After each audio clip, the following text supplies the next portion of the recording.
Hello friends, welcome to my YouTube channel Aarti Anjali Awasthi. Upcoming episode के update आपके लिए लेकर आई हूँ। वीडियो शुरू करने से पहले मेरी आप लोगों से एक छोटी सी रिक्वेस्ट है, प्लीज वीडियो को हाइप कर देना एंड चैनल को सब्सक्राइब कर देना। Thank you. यहाँ पर कुछ गुंडे आ जाते हैं जो कि गणेश अवस्थी पर हमला कर देते हैं और ये सब देख के आरती वहां से राजपूत हाउस से जैसे आती है, देखती है कि कुछ भीड़ लगी होती है और यहाँ पर लोग मार रहे होते हैं, तो उसकी नजर जाती है गणेश अवस्थी पर और तो वहां पब्लिक को हटाते हुए वह अंदर जाती है और गुंडों से वह भिड़ जाती है और गुंडों को मार कर गिरा देती है।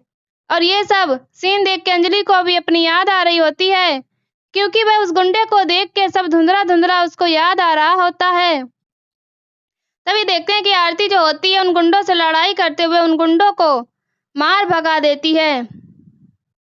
तभी देखते हैं कि उसमें से एक गुंडा भागता रहता है, जिसकी वजह से धक्का लगता है और यहाँ पर जो अंजलि है वो गिर जाती है। अंजलि जैसे ही गिरती है तो आरती देखती है और वो रोने लगती है और बोलती है कि मेरी माँ को उठाओ, कोई उठाओ, माँ आप ठीक तो हो ना। तभी वे बोलते हैं स्टेप अपनी मामा आप उठाइए और सब लोग वहाँ पे हेल्प करते हैं और जिसकी वजह से वह उस यहाँ पर अंजलि को उठा देते हैं। यहाँ दूसरी तरफ देखिए गणेश अवस्थी को काफी चोट आई होती है और वह वहां पर लेटा हुआ होता है। उसके चश्मे भी निकल गए होते हैं, पर फोन बज रहा होता है। फोन की रिंग सुनकर वो बोलता है कि ये फोन किसका है और तभी वह अपना चश्मा उठाता है और फोन उठा लेता है और वह उन्हीं गुंडों में से किसी एक का फोन होता है जिसका फोन वो उठाता है। और जैसे उठाता है वो फोन, तभी देखते हैं कि जो विराट ठाकुर है वो उन लोग से बोलता है कि तुम्हारा काम हो गया ना, मैंने बोला था ना तुम काम हो जाना चाहिए, आज जन्माष्टमी के दिन उस गणेश का अंत हो जाना चाहिए। तो इस चीज को वह सुनता है और तभी वह तुरंत याद कर लेता है कि वह वही 21 साल पुरानी आवाज है जिसको उसने सुना था, जो कि आरती को मारने के लिए और यहाँ अंजलि को मारने के लिए सब गुंडे भेजे थे। तो उसे तुरंत याद आता है कि ये तो वही आवाज है और वह बोलता है कि मैंने बोला था ना, बोलो जवाब दो, और वो उस जवाब को सुन ही रहा होता है। तभी बोलता है कि 21 साल पहले मैंने तुम्हें बोला था ना कि उसके उस अंजलि अवस्थी और उसकी बेटी को खत्म कर देना, तो तुम लोगों ने नहीं कर पाया। अभी उसकी बेटी जिंदा है, अभी आज गणेश अवस्थी का काम खत्म हो जाना चाहिए। तभी वह जिस तरीके से बोलता है तो उसकी आवाज सुनकर तुरंत गणेश समझती है जो होता है अंजलि को, और आरती को आवाज लगाता है और बोलता है कि आरती ये वही आवाज है। आरती भागते हुए आती है और तभी बोलती है कि क्या हुआ नानू। तभी वो बताता है कि ये वही आवाज है, हूबहू वही आवाज है जिसने पहले तुम्हें और तुम्हारी माँ को मारने की कोशिश की थी, और इस आवाज को सुनकर के मैं पहचान गया हूँ।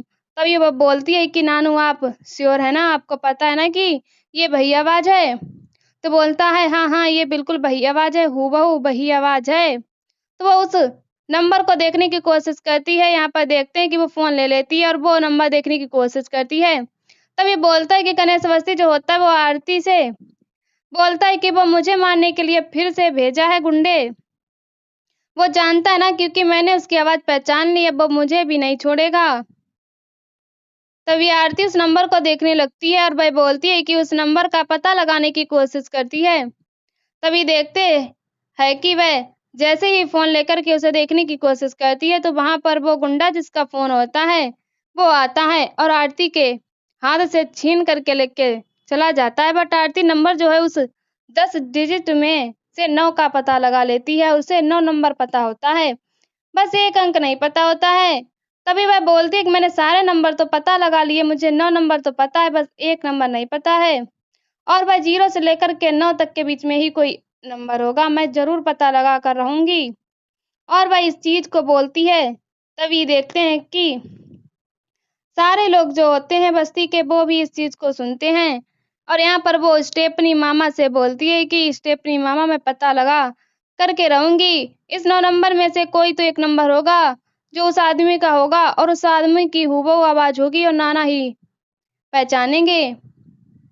तो भाई इस चीज को बताती है और यहाँ पर देखते हैं कि वह इस चीज को लेकर के परेशान होती है कि आखिर वह कौन है जिसने उस 21 साल पहले उसे मारने की कोशिश की थी, उसकी माँ की यह हालत की। और वो बोलती है कि मैं पता लगा कर रहूंगी जिसकी वजह से मेरी माँ आज व्हील चेयर पे है, मैं उस कोनी को ढूँढ निकालूँगी और जल्दी पता लगाऊँगी कि ये काम किसने किया है।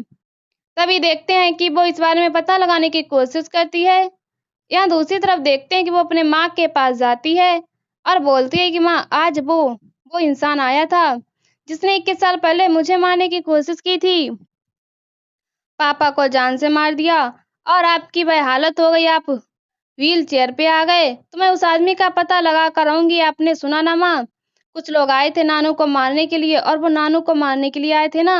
आपको पता है ना माँ, आप सुन रही है ना। वो अपनी माँ को बताने की कोशिश करती है और वो अपनी माँ से बता रही होती है कि मैं उस आदमी का पता तो जरूर लगा के रहूंगी। और वह बोलते हैं कि माँ, मैंने 9 नंबर तो पता लगा लिया है, बस एक ही नंबर है जो कि 0 से लेके 9 नंबर के बीच में होगा और कोई ऐसा नंबर होगा जिसे मैं पता लगा के रहूंगी। तभी देखते हैं कि आरती जो होती है वो वेद के पास फोन कर देती है और वेद के पास फोन करके वो बोलती है कि हेलो वेद जी। और वेद फोन उठा बोलता है, हाँ बोलती है कि आरती बोल रही हूँ। और वह बताती है कि आपको एक गवाही देनी पड़ेगी। वो बोलता है कि क्या गवाही है। तभी बोलती है कोर्ट में देनी पड़ेगी। जो 21 साल पहले एक्सीडेंट हुआ था, वो उस गाड़ी आपके घर से थी, उस गाड़ी का नंबर आपके यहाँ से ही था। तभी देखते हैं कि वो बोलता है कि अच्छा मैं गवाही दूँगा, लेकिन इस बारे में तो सब लोग जानते हैं ना कि वो मेरे ही घर की गाड़ी थी। तभी बोलती है हाँ, सब लोग को पता, लेकिन 21 साल पहले इस केस को दबा दिया गया था। तो वो गवाही देने के लिए उसको बोल ही रही। तभी देखते हैं कि वहाँ पर कली आ जाती है और कली ही फ़ोन को ले लेती है और बोलती है कि आरती दीदी आप मेरे पति के पास क्यों फ़ोन कर रही हैं? और वह फिर से बोलती है कि आरती दीदी आप ऐसा क्यों कर रही हैं? आप जानते हैं ना कि राजवंशी परिवार की और राजपूत परिवार की कितनी बनने लगे वो दोस्त हैं। और यहाँ पर अब तो और अच्छा रिश्ता बन गया क्योंकि ठाकुर परिवार का राजवंशी परिवार से और राजपूत परिवार से संबंध हो गया। तो इस वजह से उनका और रिश्ता है और मैं राजवंशी परिवार की बहू, इसीलिए मेरा फर्ज बनता है कि मैं इस परिवार की रक्षा करूं। इस पूरे राजवंशी परिवार की सुरक्षा का दायित्व है मेरा, तो मैं उसे पूरा करूं। और ये सब देख कर के वेद को गुस्सा आ रहा होता है क्योंकि वेद जो है वह मदद करना चाहता है आरती की। तो वो कली जो होती है इस तरीके से बोलती है और बोलती है कि आरती दीदी आप किसी भी तरीके से बात मत करिए और मेरे पति कोई भी हेल्प नहीं करेंगे। इतना बोल के वह फटाफट फ़ोन काट देती है।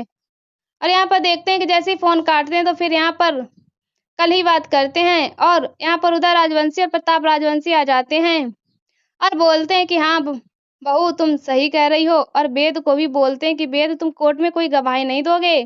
लेकिन वेद कुछ नहीं बोलता और वेद बोलता है कि मैं ये करूँगा, लेकिन यहाँ पर वह बोलती है कि नहीं चाचा जी वो कुछ नहीं करेंगे क्योंकि मैं हूँ और मैं ऐसा कुछ नहीं होने दूँगी। मैं इस परिवार की बहू हूँ और इस परिवार का दायित्व पूरा मेरा है, तो मैं इसे पूरा करने दूँगी। तभी देखते हैं कि वेद वहाँ पर गुस्सा हो रहा होता है और कली जो होती है उन दोनों का आशीर्वाद लेती है और बोलती है कि ये कोई गवाही नहीं देंगे। और वो लोग बोलते हैं कि अगर आरती को कोई रोक सकता है तो तुम रोक सकती हो। और कली जो होती बोलती है कि ठीक है। यहाँ आरती जो होती है वो दूसरी तरफ सोच रही होती है कि ऐसा कैसे हो सकता है, कौन है, और उन गुंडों के बारे में सोच रही होती है। तभी देखते हैं कि यहाँ पर उसको बहुत सारी चोट आई होती है गणेश को।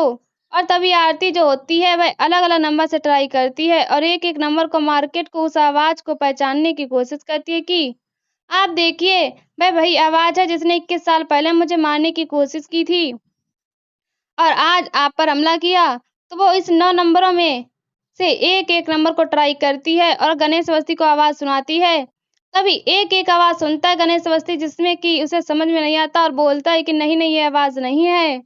क्योंकि वह हर आवाज़ जो होती है वह अलग-अलग होती है, अलग-अलग तरीके से नंबर ट्राई करती है और आरती हर आवाज़ को पहचानने की कोशिश करती है और गणेश के पास लेकर के आती है और बोलती है कि नानू देखिए। और ये सब देख कर के प्रथा जो होती है वो गुस्से में आती है और बोलती है कि तू आरती तू ये लड़ाई बंद कर दे, तुझे पता है ना कि एक लड़ाई लड़ते हुए वकील दीदी की ये हालत हुई है।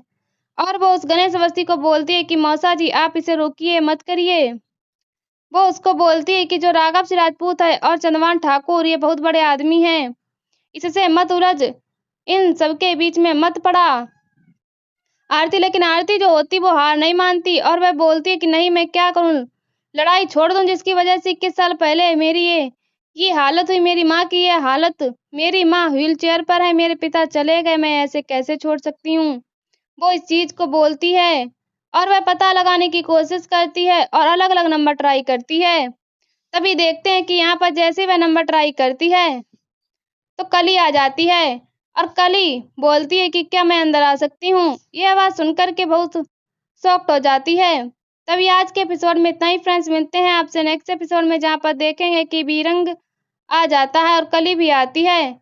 और कली जो होती है वह आरती को बोलती है कि मेरे पति से मिलने की कोशिश मत करना, लेकिन यहाँ पर आरती बोलती है कि मैं ऐसा कुछ नहीं करूँगी, लेकिन अगर कोर्ट चाहता है तो मैं उसमें कुछ नहीं कर सकती। और यहीं पर एपिसोड खत्म हो जाता है। ऐसी वीडियो देखने के लिए हमारे चैनल को सब्सक्राइब करें, वीडियो को हाइप करें और हमें कमेंट में बताओ वीडियो कैसी लगी। तब तक के लिए बाय बाय।